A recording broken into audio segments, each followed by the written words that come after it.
नमस्कार, मैं सुदेशना सालवे और आप देख रहे हैं एमसीएन हिंदी न्यूज़।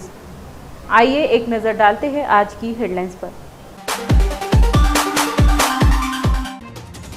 पत्नी द्वारा पीटने पर भी केंद्र की ओर ही उंगली दिखाएंगे, फडणवीस के वक्तव्य का शिवसेना नेता नीलम गोरे ने लिया समाचार, बीजेपी की कड़ी आलोचना।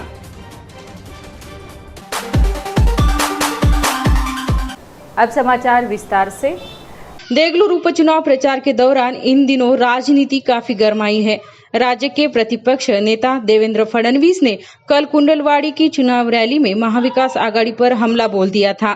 पत्नी द्वारा पीटने पर भी केंद्र सरकार की ओर ही उंगली उठाई जा रही है, ऐसा वक्तव्य कर देवेंद्र फडणवीस ने सुर्खियां बटोरी थी। आज शिवसेना के उपनेता डॉक्टर नीलम गोरे ने उनके इस वक्तव्य का नांदेड़ पहुंचकर समाचार लिया।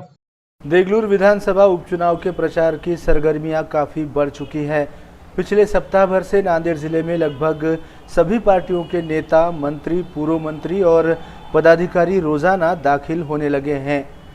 30 अक्टूबर को देगलूर विधानसभा उपचुनाव की एक सीट के लिए मतदान होगा और 2 नवंबर को इस चुनाव के नतीजे घोषित होंगे। इससे पहले गुरुवार 28 अक्टूबर को चुनाव प्रचार समाप्त होगा, इसलिए उपलब्ध समय का पूरा फायदा उठाकर हर पार्टी निर्वाचन क्षेत्र के मतदाताओं को अपनी ओर आकर्षित करने में जुटी है।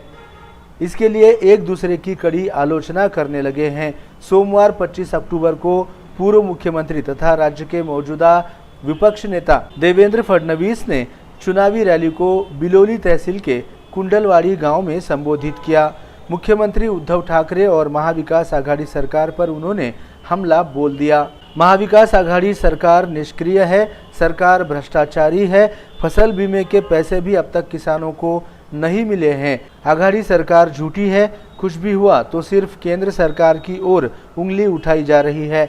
यहाँ तक कि पत्नी ने अगर पीट दिया फिर भी केंद्र सरकार को ही उंगली बताई जा रही है, ऐसा वक्तव्य कर देवेंद्र फडणवीस ने इस रैली में काफ़ी सुर्खियां बटोरी। लेकिन दूसरे ही दिन यानी मंगलवार 26 अक्टूबर को शिवसेना की उपनेता तथा विधान परिषद की उपसभापति डॉक्टर नीलम गोरे ने नांदेड़ पहुंचकर फडणवीस के इस वक्तव्य का खूब समाचार लिया।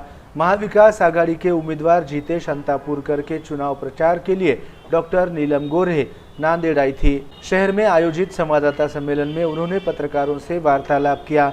इस दौरान विपक्ष नेता देवेंद्र फडणवीस का वक्तव्य नहीं बल्कि एक बहुत बड़ा जोक है, मजाक है, जो पिछले 2 वर्षों से सब सुनते आ रहे हैं, ऐसी जानकारी डॉक्टर नीलम गोरे ने इस समय दी।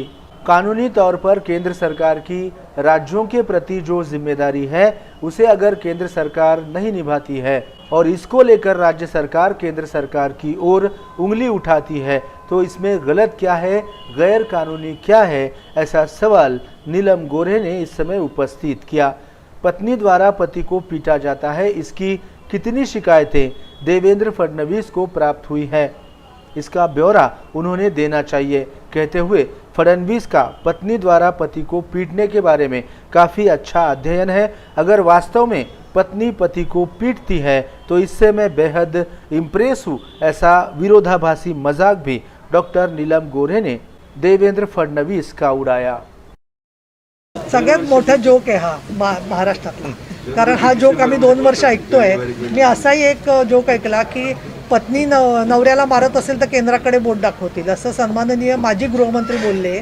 तर मला कळलं नाही की किती अशा केसेस त्यांच्याकडे आल्या आहेत की पत्नी नवऱ्याला मारते आहे, आणि कळलं असेल तर त्यांनी त्यांच्या पक्षाच्या वतीने एक फॅक्ट फाइंडिंग कमिटी नेमून आधी अहवाल मांडा की पत्नी नवऱ्याला मारते आहे। आणि दुसरं मी नम्रपणाने नमूद करू इच्छिते की अनेक कायदे जे आहेत ते केंद्राच्या अखत्यारीतले आहेत, तर तिथे केंद्राकडे बोट दाखवलं अशा पद्धतीचा व्हायलन्स असेल तर त्याच्यात चुकलं काय हे मला कायदेतज्ञ म्हणून सांगा तुम्ही।